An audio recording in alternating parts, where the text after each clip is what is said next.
sobat belajar semua, kembali lagi dengan aku Dewi Suci. Masih dengan materi sebelumnya nih, yaitu tentang matriks.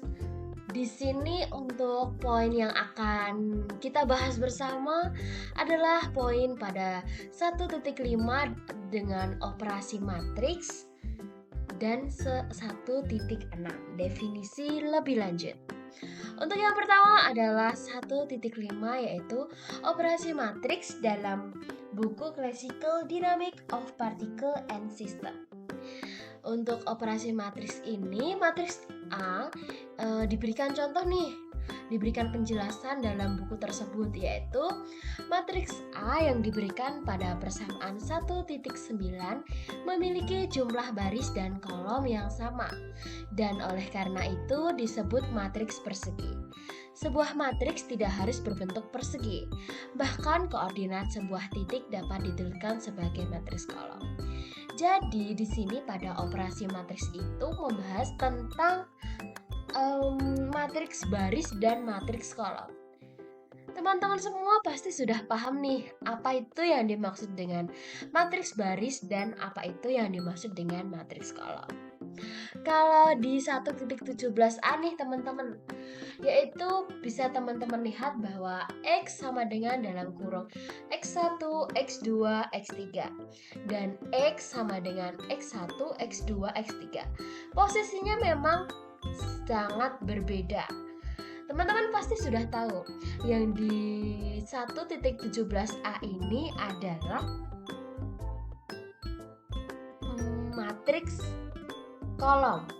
Sedangkan yang bawahnya 1.17b adalah matriks baris. Dicirikan dengan jika matriks baris itu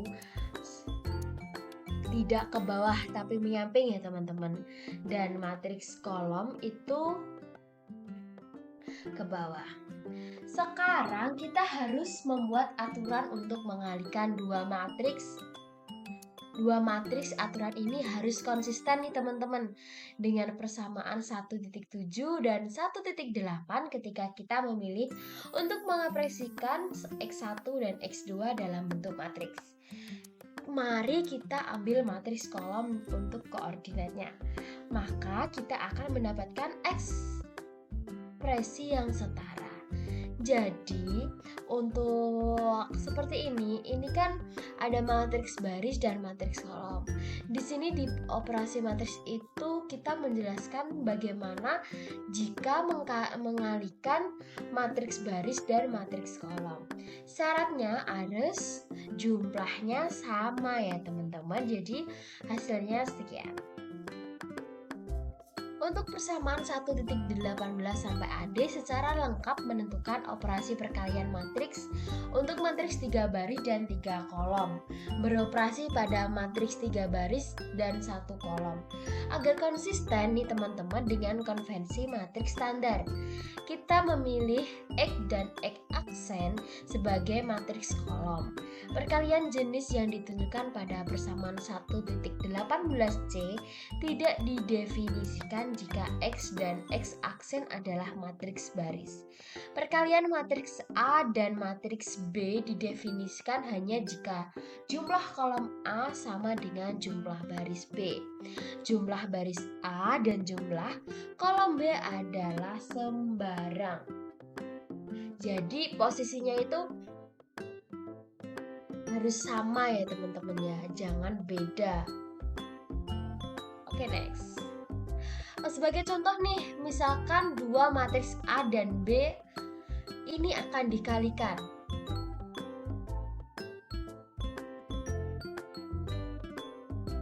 Yaitu A dalam kurung 3, 4, min 2, min 3, 2, 5, dan B sama dengan A, B, C, D, E, F. Kita kalikan kedua matriks tersebut dengan AB sama dengan 3, 4, min 2, min 3, 2, 5, dan A, B, C, D, E, F, G, H, I, J.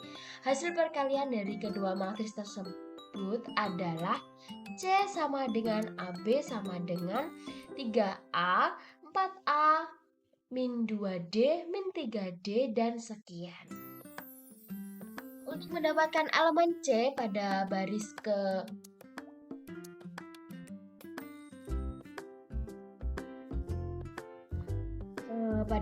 ke I dan kolom ke Y. Pertama-tama kita atur kedua matriks yang berdekatan seperti yang kita lakukan pada persamaan 1.20 dengan urutan A dan kemudian B. Kemudian kita kalikan elemen-elemen individual seperti pada baris ke dari A satu persatu dari kiri ke kanan dikalikan dengan elemen-elemen yang sesuai kolom ke dan sekian. Satu persatu nih teman-teman dari atas ke bawah. Kita tambahkan semua hasil perkalian ini dan jumlahnya adalah elemen C.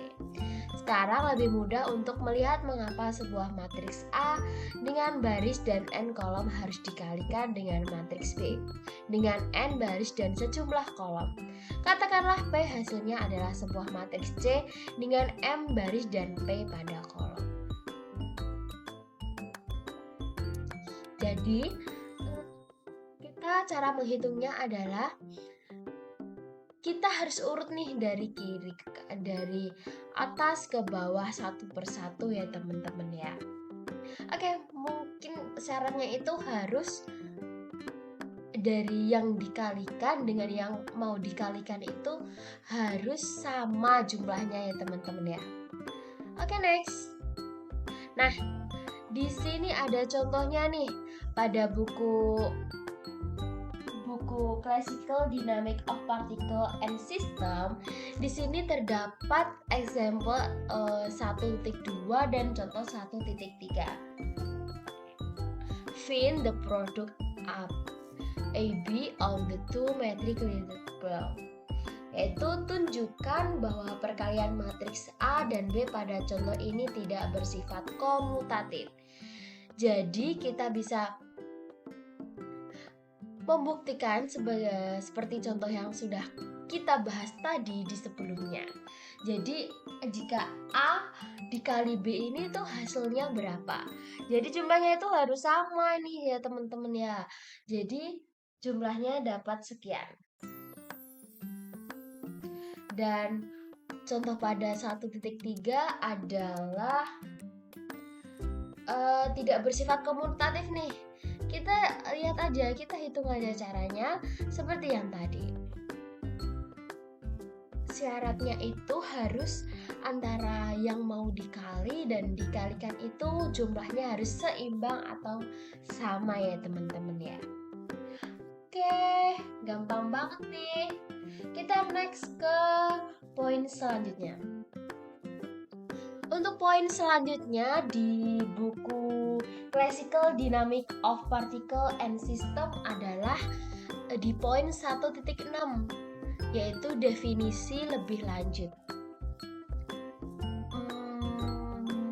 Matriks yang ditransposisi adalah matriks yang diturunkan dari matriks asli dengan menukar baris dan kolom.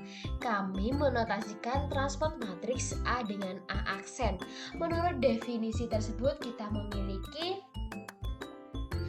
angka sekian lambda I TJT sama dengan lambda JI di poin 1.22 dan hasilnya A dalam kurung A aksen sama dengan A di poin 1.23. Oleh karena itu, persamaan 1.8 dapat ditulis sebagai salah satu dari ekspresi ekuivalen berikut ini, yaitu XI sama dengan sekian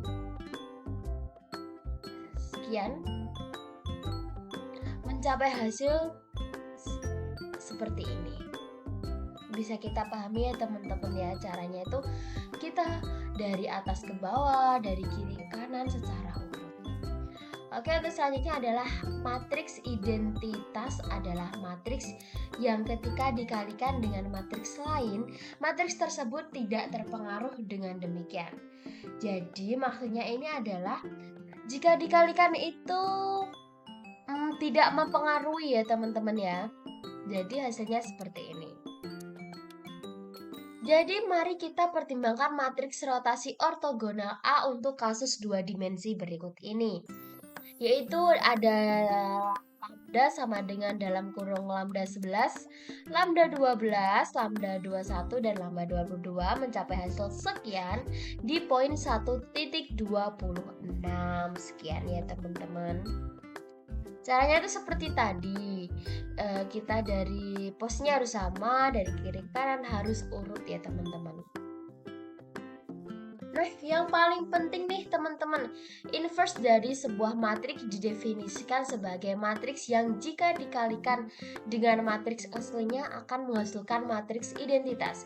Inverse dari matriks A dilambangkan dengan aksen ya teman-teman, dengan membandingkan persamaan 1.26 dan 1.27 kami menemukan hasil sekian. Oleh karena itu, transpose dan inverse dari matriks rotasi A adalah identik. Faktanya, transport dari matriks ortogonal apapun sama dengan kebalikannya.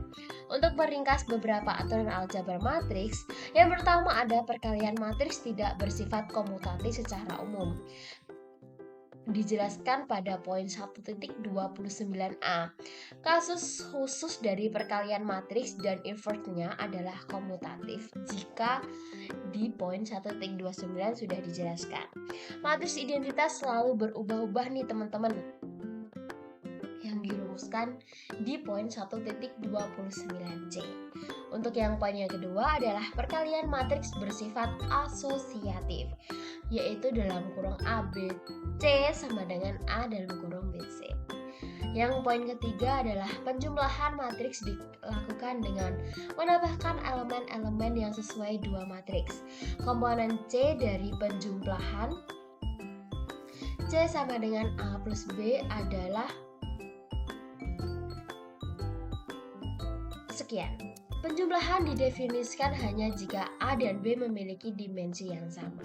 Jadi penjumlahan dan antara A dan B itu bisa dihitung